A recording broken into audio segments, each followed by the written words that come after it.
Hey guys, it's Eric Weingartner with Weingartner Racing. It's the last day of testing, thank God. Well, not really. I actually enjoy the shit out of this, but my body is not enjoying the shit out of this. It's tired. But anyway, Bob, poor Bob. Anyway, let me show you what's going on so you can get off the view of my face. Okay, so we ended with Bob. Well, we started the day with Bob's engine. We tested 5 intakes. The one that did the best, in case you're wondering, was the BMP that I ported for him, because we tried the AFR 4810. That's a low profile one. That's where we started with. That one is ported, obviously, but it's just a low profile. And then we did the BMP was the next one we had gone to. Then the Edelbrock 2892. Well, hell, I'll just show you. I forgot I left them out here. Okay, so bear with me, because we're fixing to put that one on too.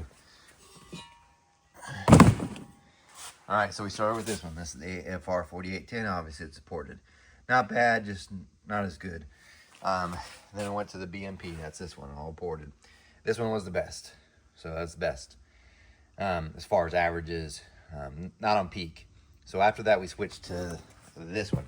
This is the same one that's on Bob's Camaro. This is the Edelbrock 2892, fully ported. This one was worth 2 horsepower, but it lost like 6 foot-pounds of torque. And from, I want to say, 62 on, it was better. But below that, this thing was a lot better. At some points, like 10 or 15 foot-pounds of torque better. Then we switched to the Ironhide, which I thought that he said this was made for circle track. But we put this on, and it is port matched, which you can tell. It didn't do well at all. At all. And I swear, because he sent me this when I was doing my circle track dyno testing, or dyno mule to test for. I thought he said this was made for that, but it didn't take a load right. It was very, very picky. It was rough, I'd say. And I don't know, I think it's made for more of a higher RPM thing. It sure looks that way anyway. And in my experience, this plenum design, even though the runners are straight, because it has the air coming in this way, it messes with it. Every time I've ever tested a manifold like this, like the Hulks, same way, they just haven't been well. And I think it needs more compression and higher RPM. And maybe that's, obviously the circle track engine will be, so it's not like I'm done testing with this. I'm gonna find where it belongs, but it just didn't do well. So we were gonna do a lot of spacer testing on it, which I did test. He sent a spacer with that, and it was worse than the HVH one. So anyway, we're like, well, I don't want to do a lot more testing on this one. Let's go with the best one we'd had, which was this one. So we put it back on just to kind of confirm the results. Yep, back it went. And then we did spacer testing and all that. It ended up making 650 horsepower from this 10.3 compression ratio, which is sitting over here in the ground. We had to rob a lot of parts off of it to make Bill's run. So there's Bob's. It ended up making, we didn't use that intake. We probably should have tested that one. That would have been a cool one.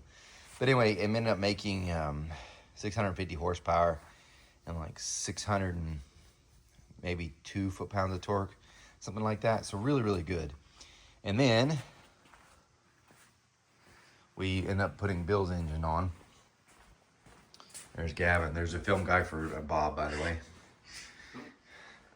This is Bill's engine. Same heads that are on Bob's and the Dragon Slayers, which is the same ones on his Camaro. And we started with the Trick Flow R intake, and same carburetor we've been using. We did, by the way, try the Dominator on that 4150. It was worth 5. Anyway, this like this. The only thing we've done so far is just timing. So we're getting ready to change the intake. Right now it's 670 horsepower and 620 foot-pounds of torque. We're gonna put that BMP on, and we're hoping for, you know, maybe a good 680. Really, we'd like to see it hit 700, but we're 28 away technically.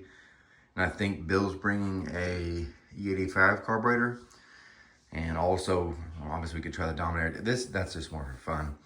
He won't run that in the car like that, but we're gonna try that. This is the Isky camshaft too. It's not even, I wish we had, and trust me, we've been talking about this off camera, Daniel, if you're watching this, to get you a dual camshaft for this. Because I think if you did switch, I'm being honest, if we had your camshaft, one of your custom ones in here, and I think we'd be very close to 700.